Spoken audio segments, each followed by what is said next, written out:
We're here getting up Redeemer on our main screen. Basically, I'm explaining how strategy-wise, how much strategy have you seen? It seems like there's as much strategy as we've seen sometimes in the online tournaments or the online practices. Really, these guys have had. It seems less strategy here, a lot more almost deathmatch play, where teams are just going at it like you're talking about. These guys are all relying on individual skill. Exactly. These teams haven't been formed very long. Exactly. They're playing together fresh for the first time in competition here on the MLG Pro circuit, and we're really just seeing two players running together most of the time. You know, running in duos. One playing the right side of the map, one playing the left side of the map. You know, in a few situations, I think a team like the reason Final Boss has been so successful is that they have so much confidence in EXT to be able to say, okay, we're going to attack on one side, the three of us are going to play together on this side, and he can go do some damage and really make the other team keep an eye on him while the other team can basically attack with those three guys and overwhelm them. And what else is really interesting is the strategy behind the money. Do you stack a player first round, or do you try and balance everyone out? Do you try and give your two elves res, and then try and get your troll a minigun, or do you give him a tree? And it's really it's a huge decision-making process that is going to take trial and error. You're going to need months of figuring out what can be the most successful. As you discussed, can loading up one player be successful for us? Or is it better to say, let's spread out the money and come out with something that makes sense for every player to be successful? And I think they're not going to know that answer until you play this game and you play matches against top-level teams equivalent to your ability consecutively. And I can't wait to see the Shadowrun strategy and gameplay evolve over time. It's going to be amazing. I got a feeling it's going to be radically different in a couple of tournaments away from now. The strategies we're seeing now will be completely different. Absolutely. And what I'd like to see is a lot more anti-magic generators being used. So far in this match, I don't think we've seen any. I think the two teams are. I think the teams in general here are starting to get a sense for what those guns and what those weapons and what those magic abilities are that are more important than others. And I think that at this point they're still trying to figure out what to counter what with. All right, and now we are watching Redeemer from Pure. Redeemer is the troll. He's the one who starts all the action as you see him charging Final Mirage right at the beginning. Jumps up in air, goes right after him, even forces him back. Oh, and Bucko comes right behind him. Where did Bucko come from? I didn't see him. Did they give Bucko teleport first round? Wow, I don't know. He was all over the place. Yeah, that is Bucko. He's teleporting. Bucko is teleporting first round. Unorthodox from a troll. Chillax able to finish the kill. He got rezzed. But he was rezzed immediately. Oldby takes out Final Mirage, the other troll, for secret weapon. Second tree going up there, waiting for that. Maybe that other tree was going to go down to make sure he gets it. Reheals himself twice as fast, right? With that second tree. So important to get that up and try to get rest. Two trees, twice as much health. You know, I like math too. And here we see Soldier, the human versus the troll, getting dominated. But now we see him moving in for this artifact, but it's too late. He didn't even need to touch it because Lineage takes it. That is Pure, taking round one. We've seen a lot of strategies, not necessarily in that case was the best place to do it. We've seen a lot of strategy where there's like one guy left alive. Go grab that artifact and make sure you win by that because you get that extra money for it. So almost like isolating and leaving that last player left alive so that you can win and get the extra money by using the artifact to do so. So I think that's an interesting strategy too, is that trying to choke as much money out of the game as you possibly can early in these early rounds. But if you have the opportunity to close out the round, if it's me, I'm just going to end it.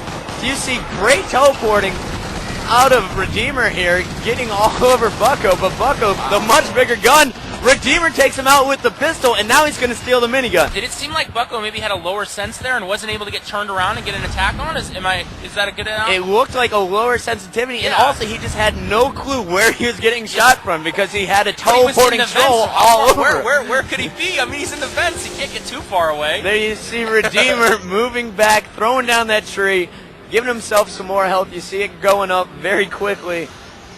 Revving that minigun, looking out for any opponents charging, but now he's moving back into the action to help out his squad, who's fighting for top control. Now, after this first round, Redeemer only had 1,700. His teammates sacrificing their money gave it to him, and it worked out as we saw him taking down Bucko, giving him a minigun, and now he's moving in on the troll.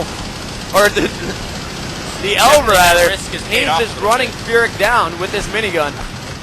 but we'll bit get of a battle, yeah. we'll get Final the Mirage. rifle out of Final Whoa! Mirage. Final Mirage with one of the best rifles and sniper rifles I've seen on the circuit so far. It's surprising me too because they're using a troll to do that with. Normally you've got an elf with that sniper rifle with the long distance shots there, but they're actually using a troll to do it, and his aim is just impeccable. It's amazing. And they can just sit in and take damage while, firing clip after clip.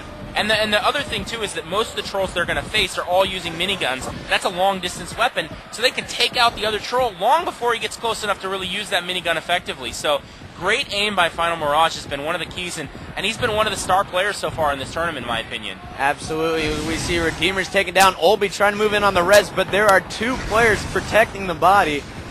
Final Mirage is not letting him get anywhere near it, as it looks like Bucko and Final Mirage, the two trolls, are protecting the body. Chillax trying now to get in on some action. Final Mirage is taken down by One more kill for Mirage. killed Olby. Avenge picks up a kill. And now neither team, it looks like one of the trolls here is bleeding out. Redeemer finally picked up. Secret weapon up against the fence here. He's going to need to get out of there. He's way too wide open. I'm surprised they didn't rush him in that situation. He got a res from one of his teammates while he was alive, though. That's right, and Redeemer misses the teleport. He's taken down by Furyk from Secret Weapon, and now it looks, is it up to Chillax and Avenged?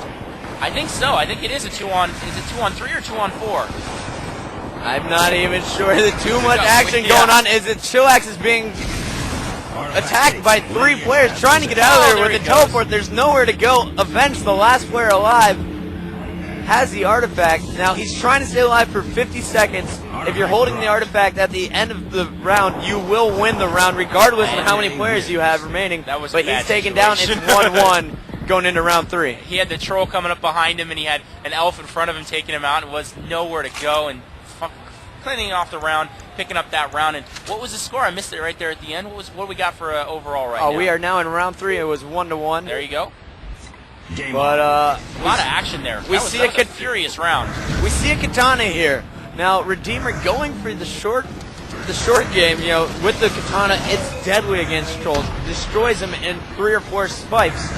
But he will not. He'll get just dominated by a rifle if Mirage finds him or one of the humans or else. Because Mirage has been holding him at long distance now. And we got Bucko trying to move in. He can't catch up to Bucko, and now he has less than half health, and he's forced to retreat.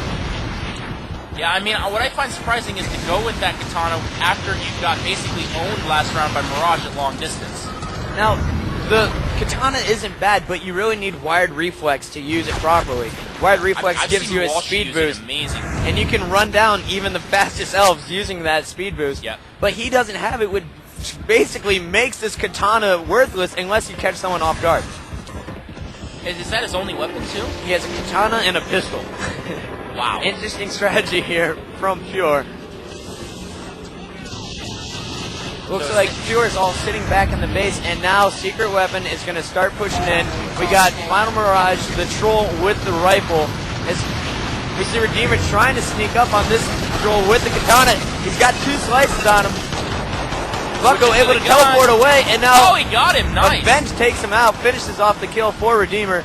Redeemer now with half health. He doesn't want to go face off against this Final Mirage. He could really use another gun though. He could use picking up like one of those guys' miniguns if he can get to it. That would be huge for Pure. And now we see Redeemer hiding, but I'm watching on my quad split. There's 2 trolls with miniguns charging in out after him. though. And there we see the katana. So maybe my katana prediction was wrong, as we see him take out both trolls with that and wins.